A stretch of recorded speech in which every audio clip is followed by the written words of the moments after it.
What's going on, guys? It's Ben here from BH Aquatics, and in today's video I'm actually going to be talking to you guys a little bit about some of my entrepreneurial things that I have learned in the past that I'd like to teach to you and show you guys how well they actually match up with getting into the fish hobby and breeding for profit. So stay tuned and enjoy.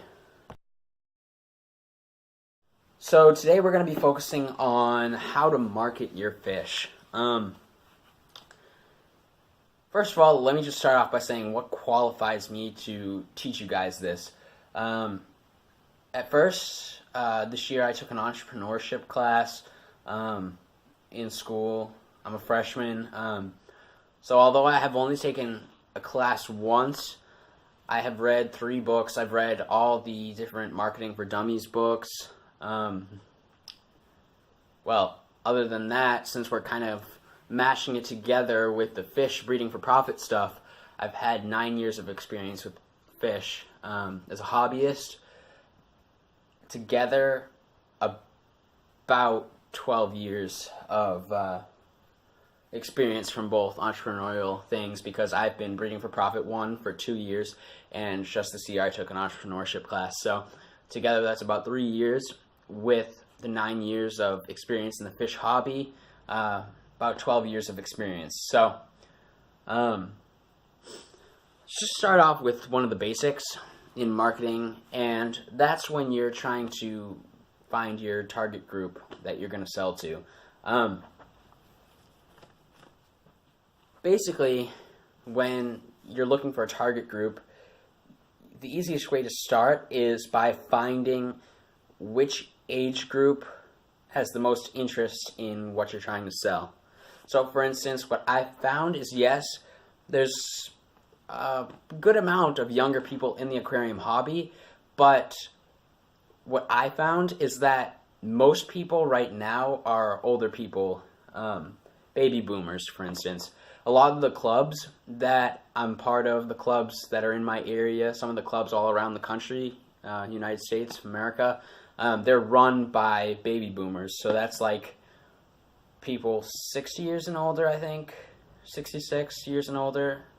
It's one of those. I don't remember exactly, but it's around there. And those are the people that are actually getting these kids and younger generations into the aquarium hobby. So those people would be the best people to target your market around when starting off in breeding for profit with your aquarium hobby.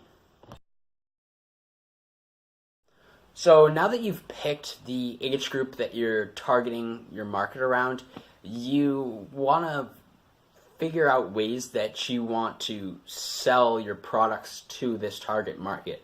So I used baby boomers as an example because that's the target market that I'm just trying to sell to. So in my case, how I would work on selling my products to them is reaching out to different aspects that they'd be looking for in a buyer, seller, so on. So one of the big things that the baby boomers are into right now are a lot of them have a ton of experience in the aquarium hobby. So they know what fish go for, and a lot of times when they've gotten to an older age, such as the stage that they're at now, especially if they own like an aquarium store or a pet store or something like that, then they're always going to be looking for the lowest price possible to get their products that they're selling in their store. Aren't we all actually looking for the best price possible? Yeah, we are. But the reason why we're revolving it around the baby boomers, my target market, is because these people know the hobby so well. They know how people are doing things. They know how they're breeding things. They know that how they get how the products that they sell are getting to them. They know the work that's being put in. But something that these baby boomers like, something that they appreciate more, is when they get a discount. Something that I was reading in Marketing for Dummies was how when you get older, the baby boomers tend to feel like they're gonna get rewarded. They want to get rewarded for all the hard work that they put in and the younger stages of their life. So when you give them lower prices, they're more apt to buy from you, just like you reward them with discounts. So you reward them with discounts, they're gonna be more apt to buy something. It works with the wholesale market, and it works with the fish market as well. You walk into your local fish store, it's owned by a baby boomer or whoever your target market is. I don't care who yours is, but mine's baby boomers. I walk into my local fish store, say, hey, this is what I want. I want to sell you these fish. You say, I know that the local wholesale market is going for $1 per guppy, but I'll sell them to you for 50 cents.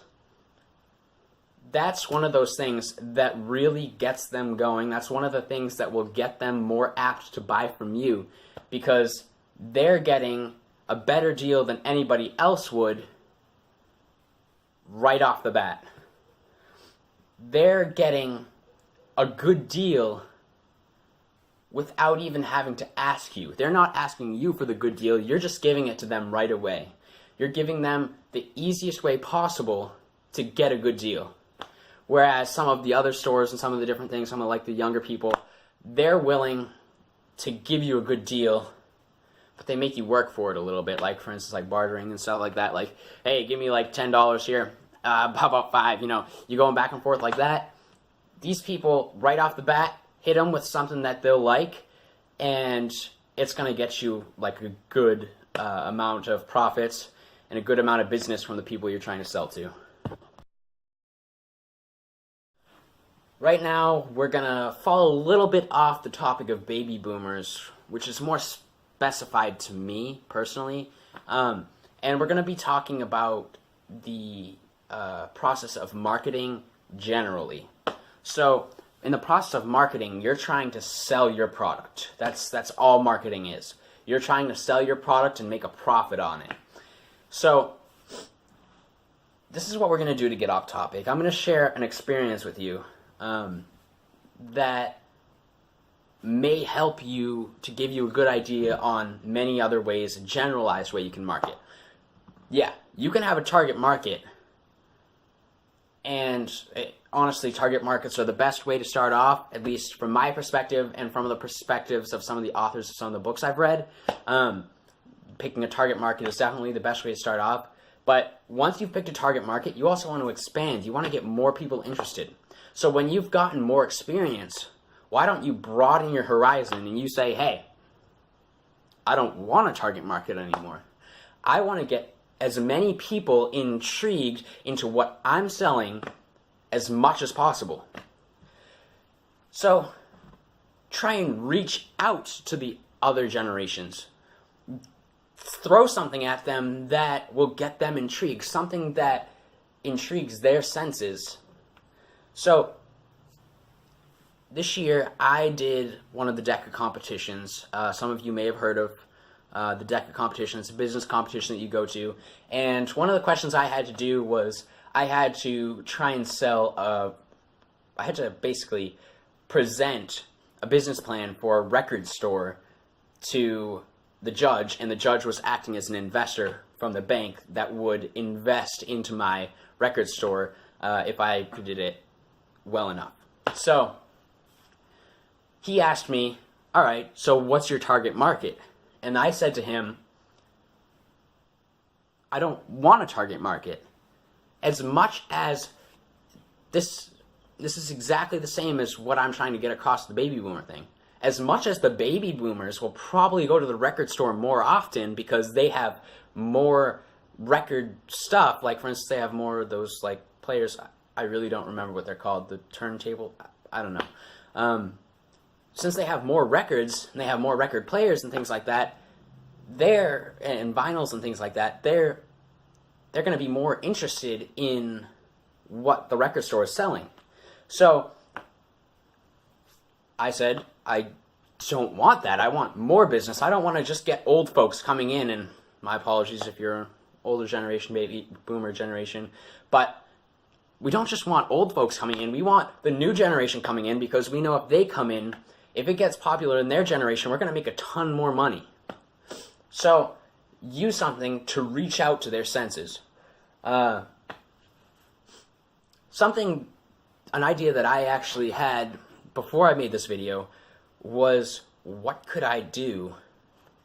Obviously thinking on the idea of what could I do to reach out to some of the younger generations. And fish are such interactive creatures. A lot of classrooms are starting to get aquariums now and fill them with like goldfish and very interactive, easy fish, so that the students can take care of them, they can learn about them, and they can have the experience to interact with these fish at an early age. In fact, my mom, who's also a teacher, also has a fish tank that she just recently set up over the summer, a fish tank in her classroom. And she's a biology teacher, so it's an excellent interactive. Now, when you have these different things like interactives, you're reaching out, you're showing like parents of kids like, wow, this could be an educational interactive experience. And they might have the idea to set up an aquarium. Why don't you advertise? You can advertise, say, hey, mom, dad, why don't you set up an aquarium for your children? That gets your children interested. If they end up setting it up because they've learned that it's an educational and interactive experience, they're going to set something like that up, and the kids eventually, hopefully, I mean, not all kids will be, but some kids may get interested, and it will broaden the horizons of the markets that you can target in the future. Now we're going to talk about broadening our horizons a little bit more, but we're not going to get into depth with marketing as much. Well, we are. We're going to get into depth with a type of marketing, which is advertising. And how we're going to get in depth with this is, depending on how you advertise, gives you more options and gives you more of a base for you to start a company and broaden the different generations that are joining in buying some of your products. So for instance, baby boomers are most attracted to the aquarium hobby right now, and some of the younger generation is starting to get on. More and more of the younger generation is getting into the hobby each year. In fact, that's how I'm in the hobby, because I actually got into it from a baby boomer. And basically, how advertisement plays a massive role in this is if you advertise your products through a newspaper, through a magazine, different ways like that, things that baby boomers most likely will read, then you're going to most likely get older generations to buy your products. Now, why don't you want to reach out to the younger generation, you want to reach out to like a middle-aged generation, you really want to reach out now. So why don't you start advertising on social media? Social media gets kids into it, because there's, as much as I agree with social media for advertising purposes and disagree with it for like safety purposes, it's a great way to advertise your products to the public, to a younger generation, because so many of these younger people are on social media now. So many people are, on the web. They're just searching through. They're just going through everything. I mean, me, sure, I read the news, but I read it online. So why don't you advertise online so that you can get more of the younger generation into your product? Let's talk expenses. So one of the number one things about advertising and marketing your products is expense. I know brand new pet stores that are coming out, hobbyists that are trying to sell wholesale to different people. They're not looking to put an ad on TV for $1 million, a 15-second ad for, just crazy amounts of money. So that's probably why more of these companies and hobbyists are going towards putting advertisements in magazines and newspapers, because it's simply cheaper. Social media, I mean, sure, you got to pay for your phone, you got to pay for Wi-Fi, you got to pay for whatever device you're using social media on, but once you have it, it's free. Just think, you're paying like maybe $50 to put an ad in the newspaper about your new pet store that you just opened. And since all the baby boomers read that, and the older generation, middle generation, you name it, like just the older people are reading those newspapers and magazines, they're more apt to see that advertisement and go check out the store. Now, that's for $50. I've never done it myself, so I wouldn't know. But I do use social media for YouTube, for instance. I would consider YouTube a form of social media. Instagram, I also use Instagram. I don't use it a ton, as much as I use YouTube, but it's still a great way to advertise, just like Facebook. I've seen plenty of people advertise, for free, let me add, on Facebook, their different hobbyists advertising their fish. Some of these people sell fish around the world, and they can advertise completely for free on social media, minus obviously the money you have to pay for Wi-Fi, data, this, that, everything else, and you're getting business because you're getting younger generations, you're getting middle generations, you're even getting some of the older generations. So, expense is never a problem unless you make it a problem. You can make a living off newspaper advertisements, you can make a living off magazine advertisements, you can make a living off of any advertisements. But once you look at your options, you'll see how much you can broaden your horizon in marketing, and you can actually expand what you're marketing so much more than you ever thought of before. Alright, wrapping this all up, just name off the main points that we discussed earlier on, and starting off with marketing. What is marketing? Marketing is the process of selling a product to somebody else while making a profit. Alright, so marketing, and then moving on to marketing to a target market. Target market, we spoke about the baby boomers in particular because that's who's most intrigued in buying things from the fish hobbyists and things like that right now. Then the third thing that we spoke about was advertising. Advertising and broadening our market. Broadening our target market, to be specific. Reaching out to all the generations rather than just reaching out to the baby boomers. Reaching out to the younger generations through social media, online things, just like that. And all in all, that's basically why a lot of the online breeders and a lot of the online large companies like Live Fish Direct, I think it's called, a website like that, they make so much money off the younger generations because the younger generations buy a lot of their things online. So, marketing, advertising, target market, those are all the three things that you need to focus on when trying to sell your fish. And all in all, that will bring the most success for your hobby, especially if you want to turn your hobby, like me, into a real company. So thank you guys so much for watching, and I hope you guys have enjoyed this video. If so, and you're not already subscribed to this channel, make sure you do so because support always helps. Like this video, and I'll see you guys in the next video.